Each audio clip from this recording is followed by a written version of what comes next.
la vie chrétienne. Alors pour aborder ce sujet, je partirai de l'Épître aux Romains.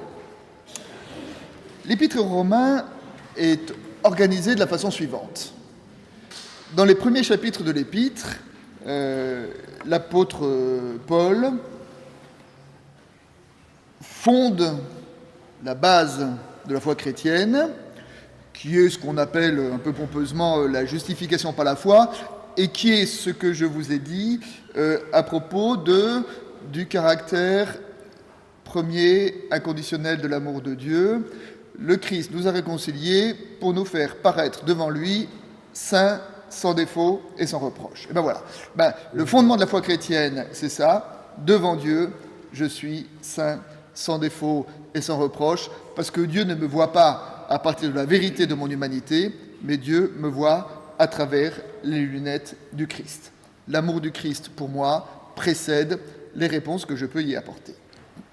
Ensuite, dans l'Épître aux Romains, Paul décline ce principe-là dans différents champs de la théologie, dans le rapport avec l'Ancien Testament, de quel est le nouveau statut de la loi sous ce régime, quel est le rapport avec l'espérance, quel est le rapport avec le mal, quel est le rapport avec Israël. Vous voyez, il prend un thème et puis il décline les différents domaines de la foi à partir de ce thème-là.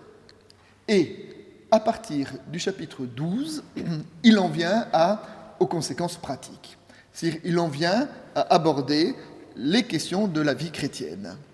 Et ce chapitre 12 est introduit par un verset que je vais vous lire, car, à mes yeux, c'est le verset qui fonde ce qu'est la vie chrétienne.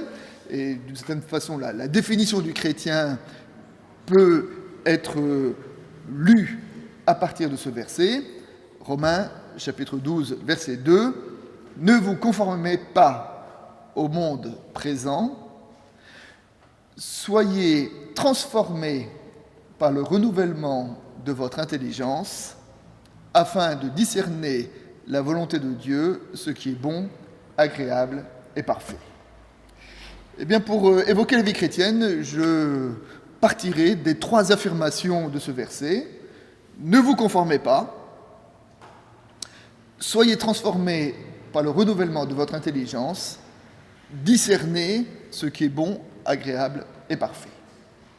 Donc, premier thème, ne vous conformez pas au monde présent. Ne copiez pas la façon de vivre de vos voisins. Et je voudrais insister sur ce thème-là, qui est un des fondements de la réforme. Vous savez, habituellement, quand il y a un mouvement, on dit toujours quelle est la date de naissance de la réforme. Alors, habituellement, on dit que la date de naissance de la réforme, c'est l'affichage des 95 thèses par Luther, peut-être, en 1517. Moi, je la situerai, on peut la situer là, mais en tout cas, il y a un autre commencement, à mes yeux, qui a lieu 4 ans plus tard, en 1521. En 1521, Luther a déjà été excommunié, et à un moment, Luther est convoqué à la Diète. Alors, une Diète, c'était un parlement, à cette époque-là, une assemblée politique, on va dire, à la Diète de Worms.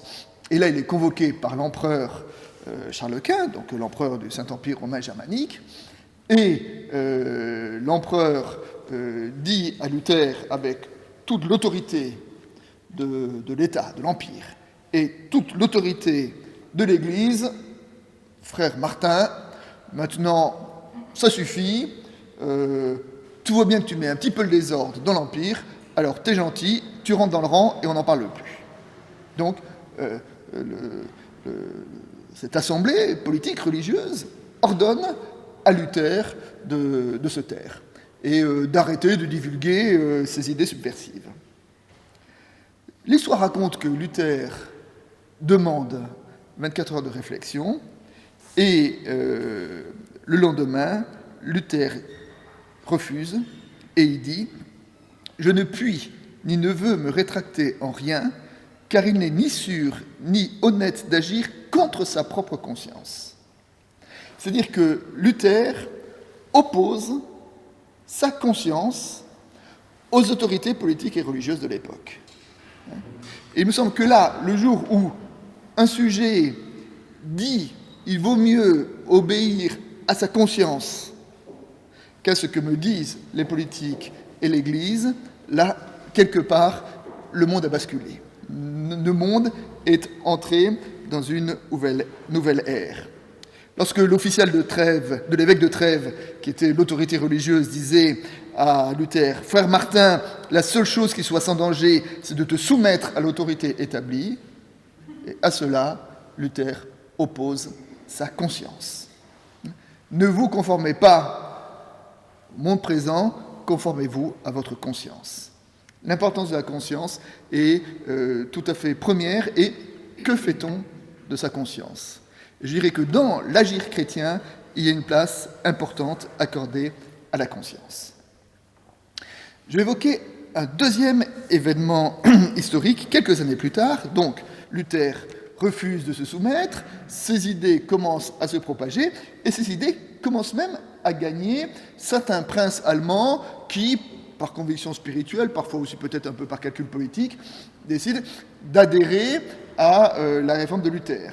Donc là, franchement, c'est la division qui menace l'Empire.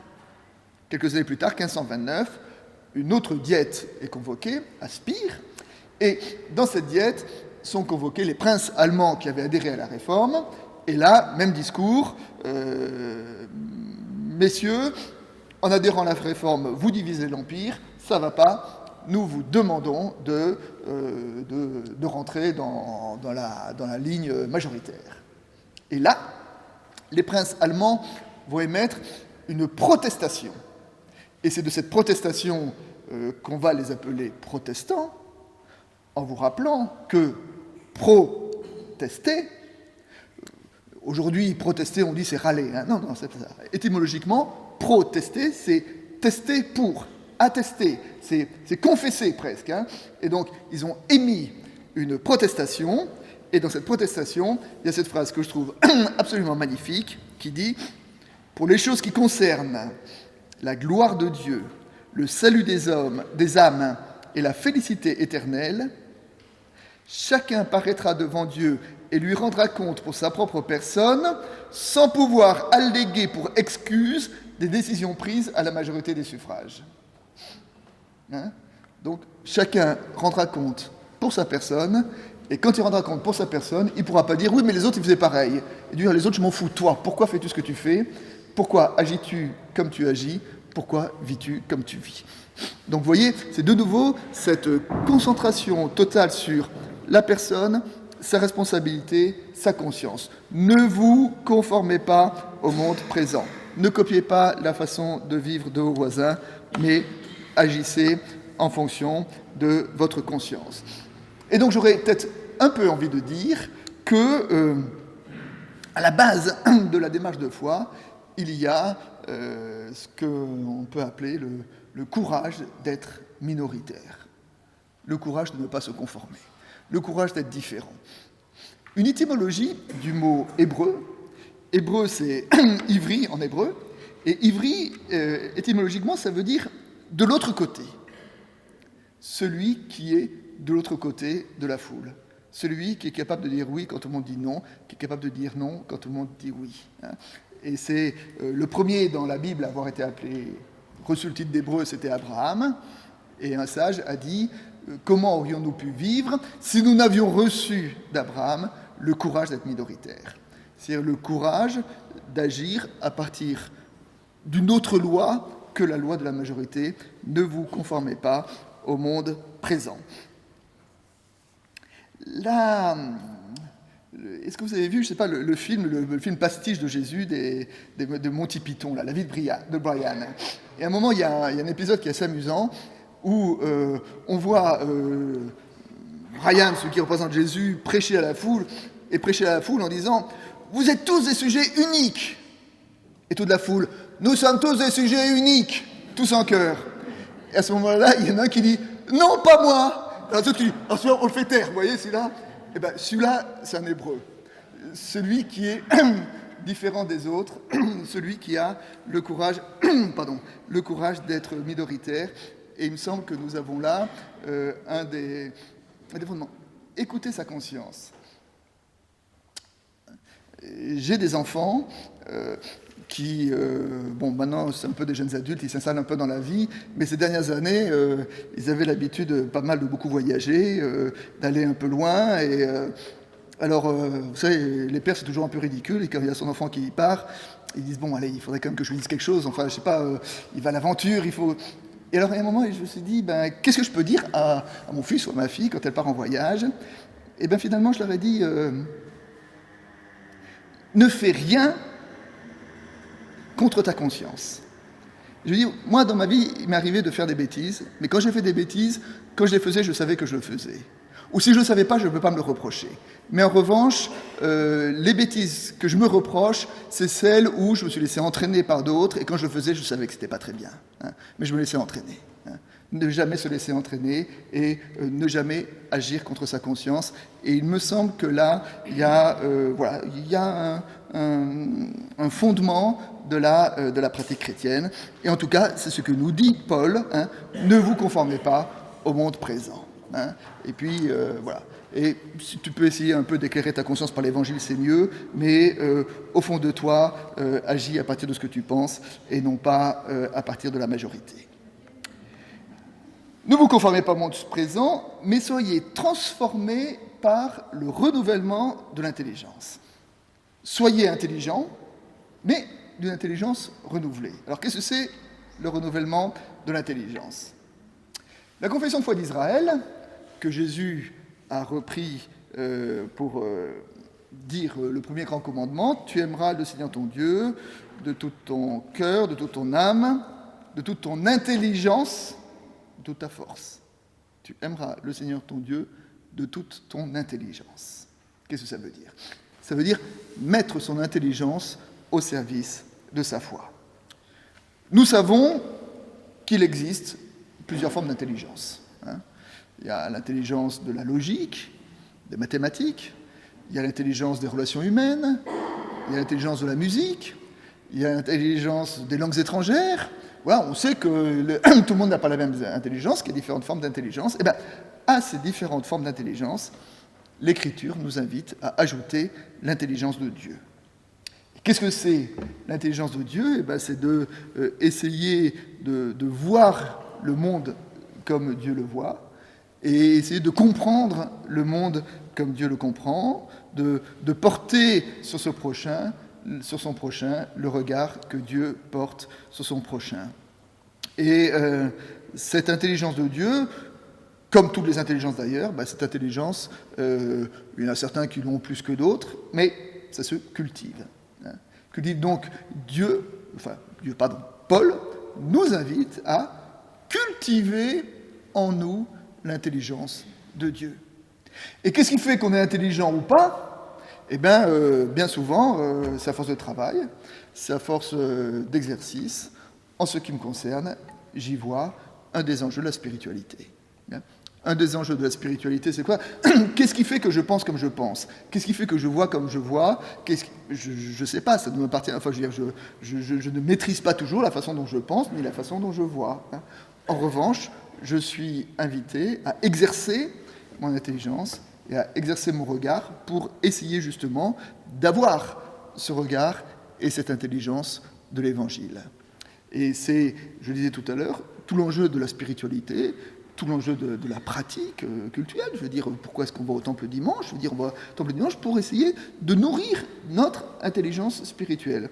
Parce que, nous le savons bien, toute intelligence qui n'est pas régulièrement cultivée, automatiquement, elle se dessèche et elle a tendance à se recroqueviller. Et quand notre intelligence se recroqueville, on est happé par le conformisme et par le plus gros agir comme le plus grand nombre, se conformer au temps présent. Vous savez, c'est la caricature, la liberté chrétienne.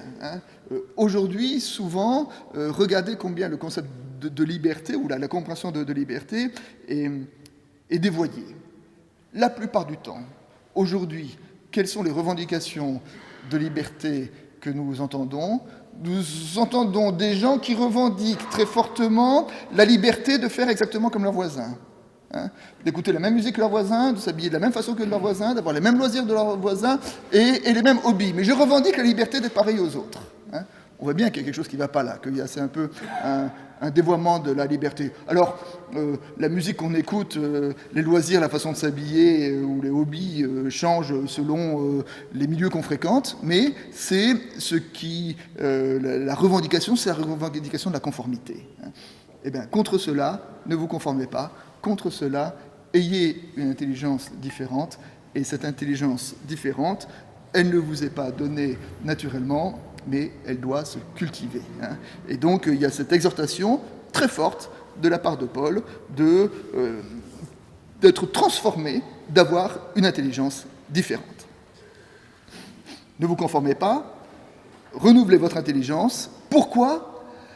Afin que vous discerniez quelle est la volonté de Dieu, ce qui est bon, agréable et parfait. Et donc, la vie chrétienne est fondamentalement une question de discernement. Discernement, c'est, comment quelle décision vais-je prendre, comment vais-je choisir la façon dont je vais vivre. Comment est-ce que je vais choisir ? Comment est-ce que je vais discerner ? Et alors, le discernement, c'est un grand mot de la foi. Qu'est-ce que ça veut dire ? Et là, je voudrais, avec vous, parcourir la suite de l'Épître aux Romains, et dans cette suite de l'Épître aux Romains, essayer de repérer quelques critères qui vont m'aider à choisir, qui vont m'aider justement à discerner. Et Paul va évoquer un certain nombre de cas pratiques. Et dans ces cas pratiques, la façon dont il va répondre à ces cas pratiques, on va essayer de le relire pour nous aider à pointer des critères de discernement. Alors je continue donc à partir de Romains 12, et Romains 13 en l'occurrence, et j'ai pointé 5 points que j'ai relevés qui peuvent être des questions légitimes qu'on peut se poser pour savoir comment se comporter. Qu'est-ce que ça veut dire ne pas se conformer ? Qu'est-ce que ça veut dire avoir une intelligence renouvelée ? Premier point. Paul dit « Vous savez en quel temps nous sommes, c'est l'heure de vous réveiller enfin de votre sommeil, car maintenant le salut est plus près de nous que lorsque nous avons cru. » Qu'est-ce que ça veut dire ? C'est-à-dire que Paul met le temps dans lequel nous sommes en tension avec l'ultime. Le salut est plus proche de nous, le salut est proche, il est là, c'est maintenant le temps favorable, c'est maintenant le temps de Dieu, car le salut est plus proche de vous. Qu'est-ce que dit Paul en cela ? Il me semble que Paul dit, quand on a une décision à prendre, on peut essayer de ramener cette décision à l'ultime. Je m'explique. Un des grands sages qui a beaucoup réfléchi sur le thème du discernement, c'est Ignace de Loyola, le fondateur des Jésuites. Et dans ses critères de discernement, à un moment, Ignace dit, quand tu as une décision à prendre, projette-toi sur ton lit de mort. Et puis tu te dis que tu es sur ton lit de mort, à ce moment-là, tu relis ton histoire et dis, quelle décision aurais-tu aimé avoir prise ? Qu'est-ce que ça veut dire ? Ça veut dire que de mettre la décision qu'on a à prendre en rapport avec l'ultime. C'est-à-dire, le soir où se solde une vie, quel type d'homme, quel type de femme aurais-je aimé avoir été ? Eh bien, ça, j'ai à l'être aujourd'hui. Donc, je me projette dans l'ultime pour me rapporter au temps présent. Dans les écoles de spiritualité, il y a une vieille tradition qu'on appelle la méditation mortis. La méditation mortis, c'est la méditation de la mort. Souviens-toi que tu es mortel. Et on raconte, j'avais lu dans un livre qu'il y avait un pape qui avait fait faire un tableau de lui sur son lit de mort. Et puis, il avait affiché ce tableau dans son bureau, et il dit, chaque fois qu'il avait une décision importante à prendre, il méditait devant ce tableau. C'est-à-dire, il se resituait par rapport à ce moment où se soldent les comptes d'une vie, et là, il se dit, voilà, par rapport à ça, par rapport à l'ultime, quelle décision j'aimerais prendre, hein. Et derrière ce principe, on voit bien que derrière ce principe, il y a cette idée de rapporter notre décision, petite décision qu'on a à prendre, au regard de l'ultime, au regard de l'essentiel. Un verset des psaumes dit, la prière suivante, « Seigneur, enseigne-nous à compter nos jours, afin que nous conduisions nos cœurs à la sagesse. » Apprends-nous à compter nos jours, c'est-à-dire à prendre conscience du temps dans lequel nous sommes, afin de devenir des sages. Voilà. Donc, injecter de l'ultime dans notre décision. Deuxième critère, un tout petit peu avant, Paul, alors là, il ramène, ça va être plus classique, plus connu, Paul dit « Ne devez rien à personne, si ce n'est de vous aimer les uns les autres. Celui qui aime les autres a accompli la loi. » En effet, tous les commandements se résument dans cette seule parole « Tu aimeras ton prochain comme toi-même. » Là encore, lorsque nous avons une décision à prendre, nous pouvons toujours nous poser la question « Quelle est la solution qui a le plus d'amour ?» Puisque c'est cela qui est, d'une certaine manière, c'est-à-dire que de rapporter notre compréhension à ce qu'est le fondement. Et le fondement de la révélation chrétienne, tu aimeras ton prochain. Eh bien, en toute situation, on peut se poser la question, quelle est la solution où il y a le plus d'amour ? En vous rappelant ce que j'avais dit, je crois que c'était dans la première étude, ce que j'avais dit dans la première étude, lorsque j'avais dit que dans la Bible, l'amour, ce n'est pas une émotion, hein, ce n'est pas un sentiment que je peux éprouver pour quelqu'un. L'amour, c'est l'œuvre, le travail que je fais pour lui permettre de grandir dans toutes les dimensions de son humanité. Et bien, d'une certaine façon, on peut se poser la question, dans mon action, qu'est-ce qui fera grandir le plus le prochain ? Une histoire du Talmud pose la question suivante. Il dit dans la tradition que Abraham appliquait toute la loi. Et comment est-ce possible ? Parce que la loi a été donnée à Moïse plusieurs siècles après Abraham. Comment Abraham pouvait-il appliquer une loi qu'il ne connaissait pas ? Réponse, parce que Abraham, avant toute action, se posait la question de l'amour. Et se disait toujours, est-ce que ce que je vais faire va faire grandir en moi l'amour en Dieu ou en mon prochain ou pas ? S'il fait grandir en moi l'amour en Dieu et en mon prochain, je peux le faire. Sinon, je ne le fais pas. C'est en cela que Abraham a accompli toute la loi. Je donne ce critère, le critère de l'amour, ce qui fait grandir le prochain, comme étant un des critères qui fondent le comportement chrétien.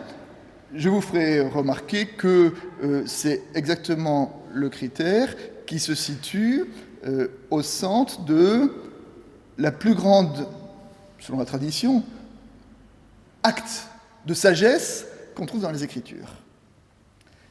Dans la Bible, dans le Premier Testament, quel est le plus grand récit de sagesse que nous trouvions, hein, précise.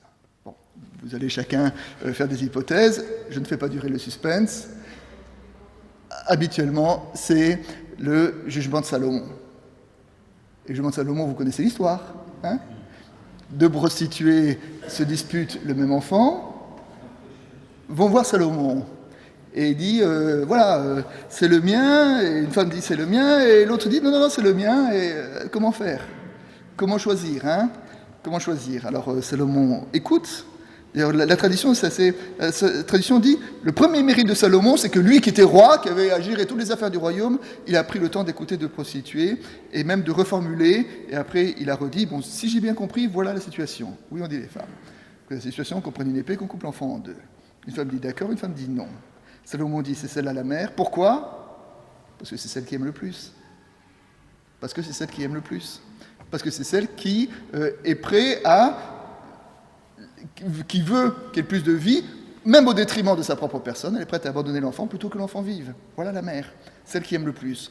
Discernement de Salomon, je vais essayer de voir où est-ce, parmi ces deux femmes, quelle est celle qui aime le plus. Celle qui aime le plus, celle qui a raison, celle qui est la mère. Hein. Et bien voilà, donc que ce critère-là nous inspire dans nos propres choix et dans nos propres discernements. Donc, premier critère, on injecte de l'ultime dans notre décision. Deuxième critère, qu'en est-il de l'amour? Troisième critère.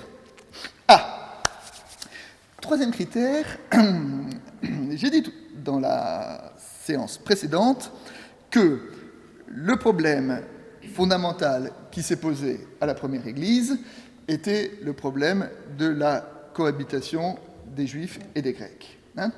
Et donc, il y avait, donc je disais que la position défendue par l'apôtre Paul, c'est de dire Juifs et Grecs dans la même Église.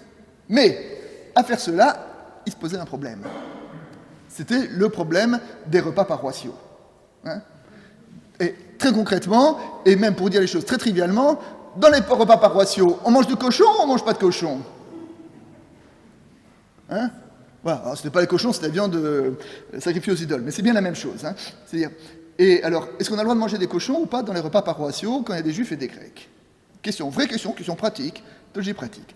Paul réfléchit, et Paul dit la chose suivante, et il dit, bon, pour moi, dit Paul, il n'y a pas de viande interdite, on peut manger de tout. On est libre, vous êtes libre, vous faites ce que vous voulez. Vous pouvez manger de tout.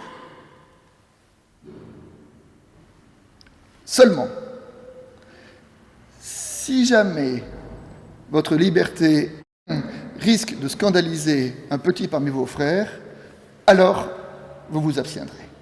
Vous vous abstiendrez parce que le respect du frère, et notamment du petit, est plus important que l'exercice de ta propre liberté. Paul le dit de la façon suivante, « Faites bon accueil à celui qui est petit dans la foi ». Et en l'occurrence, dans la pensée de Paul, celui qui est petit, c'est celui qui a des scrupules sur ce que j'ai le droit de manger ou ce qui n'est pas le droit de manger. Paul dit, normalement, tu es libre, tu ne devrais pas en avoir, mais si tu en as, tes scrupules sont infiniment respectables, et donc je limiterai ma liberté au respect du petit. Et le critère qui se déploie à partir de cet exemple, eh ben, c'est de se poser la question, souvent, qui est une question classique en éthique, où est le petit? La priorité au petit. Et dans les questions, et notamment c'est des questions qui peuvent être assez pertinentes, notamment dans les domaines de la question d'éthique familiale, où est le plus petit? C'est le petit qui devient l'objet de toute mon attention, et c'est celui auquel voilà, je dois faire le plus attention. L'histoire de la tradition de la sagesse disait qu'on demandait à un homme quel était celui de ses enfants qu'il préférait, et l'homme a répondu, celui de mes enfants que je préfère, c'est le plus petit jusqu'à ce qu'il grandisse, c'est celui qui est loin jusqu'à ce qu'il revienne, celui qui est malade jusqu'à ce qu'il guérisse, celui qui est prisonnier jusqu'à ce qu'il soit libéré, celui qui est éprouvé jusqu'à ce qu'il soit consolé. Donc là encore, l'accès, voilà, la priorité à donner aux petits, qui est d'ailleurs un peu une autre façon de conjuguer l'amour, mais qu'on peut toujours, voilà, une question qu'on peut toujours se poser quand on a une question de discernement. Qu'est-ce que ça veut dire avoir une intelligence renouvelée? Eh bien peut-être, qu'est-ce que ça veut dire avoir l'intelligence de Dieu? Eh bien avoir cette attention aux petits. Quatrième critère, de nouveau toujours à propos des viandes sacrifiées aux idoles, Paul dit la chose suivante. Celui qui se préoccupe des jours s'en préoccupe pour le Seigneur. Celui qui mange, c'est pour le Seigneur qu'il mange, car il rend grâce à Dieu. Celui qui ne mange pas, c'est pour le Seigneur qui ne mange pas, car il rend aussi grâce à Dieu. Et Paul dit, d'une certaine façon, celui qui mange, s'il rend grâce à Dieu parce qu'il mange, il a raison. Celui qui ne mange pas, s'il rend grâce à Dieu parce qu'il ne mange pas, il a raison. C'est-à-dire que le critère n'est plus « j'ai le droit de manger ou j'ai pas le droit de manger ?» Le critère c'est « est-ce que je peux rendre grâce à Dieu ?» Et là, c'est un très beau critère, je trouve, qui est très pertinent en disant, voilà, quand je vais entreprendre quelque chose, je peux toujours me dire, voilà, est-ce que je peux rendre grâce pour ce que je vais faire, hein? J'ai dit dans la rencontre sur la foi que un des éléments constitutifs de la foi, c'est la gratitude, hein. Avoir la foi, c'est être capable de gratitude, être capable de rendre grâce pour ce qu'il y a de beau et de bon dans mon histoire. Et on a tous des choses belles et bonnes dans notre histoire. Est-ce qu'on rend assez grâce ? Probablement pas, on devrait le faire. Et bien, de la même façon, je peux à ce moment-là faire de l'action de grâce un critère de discernement, en disant, est-ce que je peux rendre grâce, être en gratitude pour ce que je fais, et si je peux, alors que je le fasse et que personne ne me l'interdise, hein? Paul dit, si je mange, je rends grâce, on n'a pas le droit de m'interdire de manger. Si je ne mange pas, je rends grâce, on n'a pas le droit de m'interdire de ne pas manger. Ce qui est important, c'est ma capacité. Est-ce qu'en toute honnêteté, je suis prêt à rendre grâce pour ce que je fais ? Et souvent, c'est un critère qui est assez pertinent pour éclairer notre choix, notre discernement, nous aider à ne pas nous conformer au temps présent.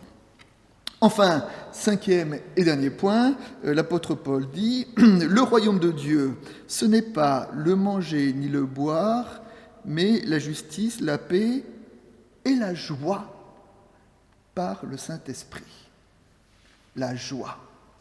Je voudrais faire de la joie le dernier critère. Et je voudrais réfléchir un peu avec vous sur la joie. Qu'est-ce que la joie ? Il me semble que le critère de joie me renvoie à mon rapport au plaisir de la vie. Au plaisir. Le plaisir, c'est bien. Dans la Bible, le plaisir n'est pas interdit. Voilà. J'ai le droit d'avoir des plaisirs, j'ai le droit de savourer un bon plat, j'ai le droit d'avoir du plaisir sexuel, j'ai le droit d'avoir du plaisir d'un bon vin, ce n'est pas interdit. Mais nous savons qu'il y a des plaisirs qui, de temps en temps, se pervertissent et se transforment en obsession, en dépendance, en possession. Je veux dire par là que moi, je peux savourer un bon vin et ce sera un vrai plaisir. Quelqu'un qui a été alcoolique, quand il boit un bon vin, ça peut le faire rechuter dans sa possession. Hein. Donc on voit comment le même acte peut être, selon les personnes, source de vie ou source de mort.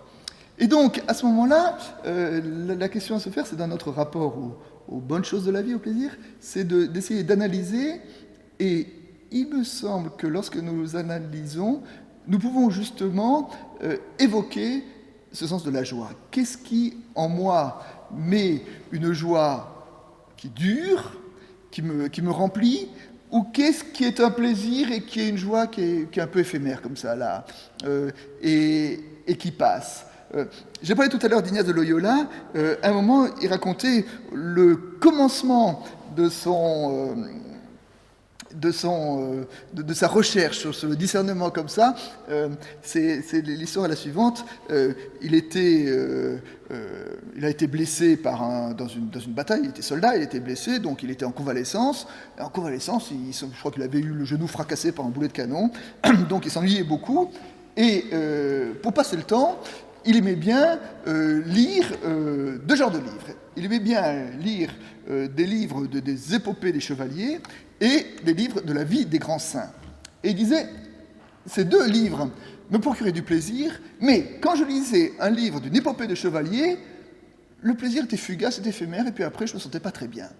En revanche, quand je lisais les livres des saints, eh bien, le plaisir que ça me procurait demeurait en moi, me donnait de la joie. Alors, je ne veux pas... j'ai aucun jugement à porter sur la littérature de l'époque, mais en revanche, ce qui est assez intéressant, c'est de savoir s'analyser soi-même. Et ça, je dirais, même, je veux dire, par rapport à nos enfants, je veux dire, nos enfants, de temps en temps, ils sont dans un plaisir où ils sont, par exemple, complètement captivés par un jeu vidéo, ils sont là, et puis quand ils s'arrêtent, c'est des piles électriques, ils ne peuvent pas, etc., ils n'ont pas de joie en eux-mêmes, il y a quelque chose qui ne va pas. Hein. Et donc, être capable de se connaître soi-même pour savoir, dans mes activités, qu'est-ce qui me fait du bien, profondément. Hein, voilà. Et qu'est-ce qui me laisse un petit goût un petit peu amer comme ça. Je vais vous donner un exemple personnel. Je me souviens d'un soir, je me suis retrouvé avec des collègues pasteurs. Et alors, avec les collègues pasteurs, c'est comme dans tous les métiers, il y a quelque chose qu'on aime bien faire, c'est dézinguer les collègues. Vous voyez ce que je veux dire? Donc on a passé toute la soirée à critiquer la moitié de l'Église réformée. Ah, c'était bien, on a éprouvé du plaisir. Hein, mais je veux vous dire, le soir, quand je rentrais chez moi, je n'étais pas très fier. Je me sentais pas bien. Je sentais que, voilà, que c'était... voilà, j'avais du désagrément, j'avais de l'amertume en moi, c'était pas une bonne soirée. Et pourtant, j'avais pris du plaisir, je vous assure. Mais c'était pas une bonne soirée. C'était pas une bonne soirée. Quelques temps plus tard, j'ai été appelé à participer à une marche de retraite spirituelle, c'est-à-dire marche et méditation. Hein. Je me suis fait des ampoules, c'était épouvantable. J'avais mal aux pieds, je boitais à la fin, mais à la fin, waouh, j'étais bien, j'étais content, j'étais plein, j'avais une plénitude en moi. Eh bien, je me regarde et je me suis dit, plus jamais j'irai critiquer des collègues avec mes copains, mais je recommencerai à avoir des ampoules aux pieds, à faire des marches spirituelles. C'est-à-dire apprendre à se connaître soi-même, à se regarder et essayer de discerner qu'est-ce qui est suscité en moi à travers les différentes actions et être suffisamment intelligent pour cultiver ce qui me fait du bien. Il n'y a pas de mal à se faire du bien, mais à se faire du bien en vérité, en profondeur, au nom de cette joie possible. Savoir s'écouter, savoir se connaître soi-même. Alors voilà, à travers ces quelques exemples, hein, Paul nous le dit, ne vous conformez pas au monde présent, ayez une intelligence renouvelée, discernez la volonté de Dieu. Pour cela, je vous ai donné quelques critères. Se réveiller de son sommeil, remettre de l'ultime dans notre décision, se poser la question de l'amour, se poser la question du plus petit, se poser la question de la gratitude, se poser la question de la joie. Faire cela, alors pour le coup, ça donne vraiment du sel et du sens à notre existence. Et quelle que soit notre vie professionnelle, relationnelle, etc., si vraiment on essaye de se poser fondamentalement ces questions dans le rapport avec les gens que nous côtoyons au quotidien, ça donne de l'ampleur, de la plénitude, du sel et du sens à notre existence. Merci beaucoup.